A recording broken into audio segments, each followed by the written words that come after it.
দ্বিপদী বিস্তৃতির একেবারে হাতে খড়িওয়ালা একটা পর্যায়ে এখন আমরা প্রথম গাণিতিক সমস্যার সমাধান করব আমাদের প্যাসকেলের ত্রিভুজের সাহায্যে। আমরা প্যাসকেলের ত্রিভুজের সাহায্যে 1+3x⁵কে পুরোপুরি বিস্তৃত করে ফেলব। আমরা জানি যখন কিনা পাওয়ার 0 তখন সহগগুলা এমন হয়, এই যে এইখানের যে পাওয়ারটা আছে সেই পাওয়ার নিয়ে কথা বলছি।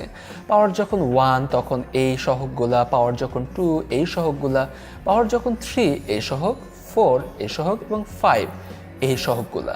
আমার এখানে পাওয়ার কত দেয়া আছে? এখানে পাওয়ার এক্স্যাক্টলি দেয়া আছে পাওয়ার 5। তাহলে আমি যদি এটাকে বর্ধিত করি, সেইখানে সহগ হিসাবে 1, 5, 10, 10, 5, 1 এই কয়েকটা হওয়ার কথা। আচ্ছা, এখানে পাওয়ার যেহেতু আছে 5টা, তাহলে এইখানে মোটমাট কয়টা পদ থাকবে?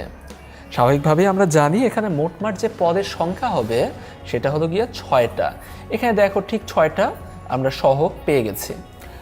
1 যদি সহগ হিসাবে থাকে সেটাকে আর লেখার দরকার হয় না, তাহলে আমরা সেটা লিখব না। কিন্তু ওটা ছাড়া বাকি যেগুলো আছে, ধরো এখানে 5 আছে, সেই 5টা লিখে রাখলাম। এখানে 10 আছে, 10 লিখে রাখলাম। এখানে আবার 10 আছে, 10 লিখে রাখলাম। এখানে 5 আছে, 5 লিখে রাখলাম। এপাশে 1 আছে, সেটা লিখলাম না, জাস্ট এইভাবে জায়গা ফাঁকা রাখলাম। এখন দেখো আমার কাছে যে পদগুলো আছে 1 আর 3x, এই দুইটা পদের পাওয়ার তখন আমরা বিস্তৃত করেছি। তো স্বাভাবিকভাবেই একদম প্রথম পদে তখন কি হবে? 1 এর পাওয়ারটা হাইস্ট থাকবে। 1 এর পাওয়ার হাইস্ট থাকা মানে কি? 1⁵ হওয়া। একটু পরে সেটা 1⁴ হয়ে যাবে, তারপরে 1³ হয়ে যাবে। একটা জিনিস খেয়াল করে তো, 1 এর পাওয়ার 5 হওয়া যে কথা, 1 এর পাওয়ার 4 হওয়া একই কথা, 1 এর পাওয়ার 3 হওয়া একই কথা। মান সবগুলোর ক্ষেত্রেই ঠিক 1 হবে, এবং যখন 1 হবে সেটাকে উল্লেখ করার খুব একটা প্রয়োজন নাই, তো আমরা সেটাও উল্লেখ করব না।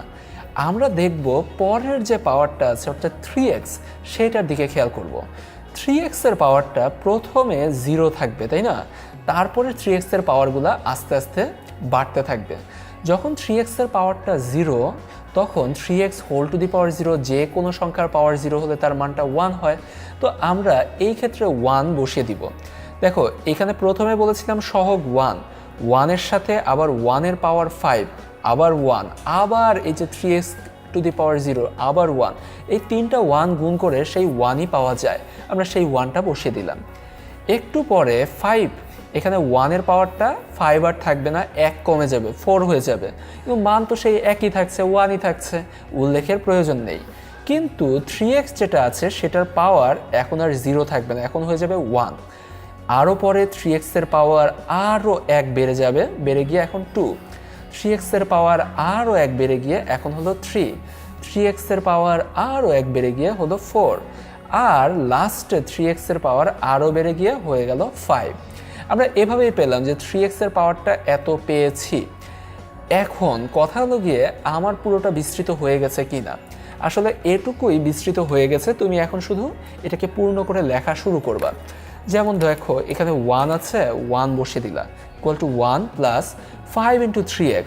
3x 3 আর 5-এ গুণ করলে হয় 15, 15x বসিয়ে দিলা, প্লাস এখানে 10 তো আছেই, ইন্টু 3কে স্কোয়ার করলে হয় 9, এক্সকে স্কোয়ার করলে হয় এক্স স্কোয়ার। 10 তো আছেই, 3কে কিউব করলে হয় 27, এবং এক্সকে কিউব করলে এক্স কিউব। 5 তো আছেই, 3কে টু দি পাওয়ার 4 করলাম, এক্স টু দি পাওয়ার 4 করলাম। আবার এখানে 3 টু দি পাওয়ার 5 যখন আমরা হিসাব করব, 3 টু দি পাওয়ার 4কে আমরা কত পাই? এটা এখানেই দিয়ে আসো, 81 হয়। আর 3 টু দি পাওয়ার 5 যখন করব, সেই মানটা হচ্ছে 243। আর এখানে আছে এক্স টু দি পাওয়ার 5। এরপরে এখনই তোমার পুরো বিস্তৃতিটা শেষ হয়ে যাবে, হিসাবটা শেষ করে দিবা। দেখো 10 আর 9 গুণ করে দিলা, 90x স্কোয়ার।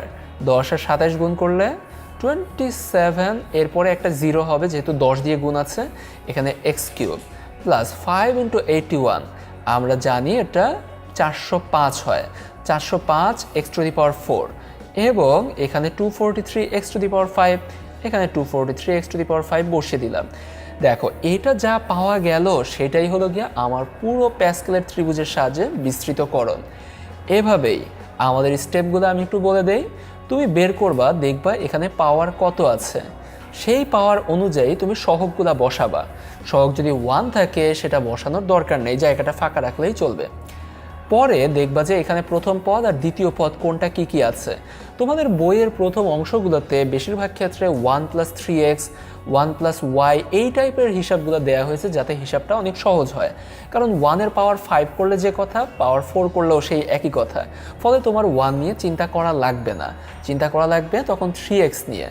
3x এর পাওয়ার প্রথমে 0, তারপরে 1, তারপরে 2, তারপরে 3, তারপরে পাওয়ার 4।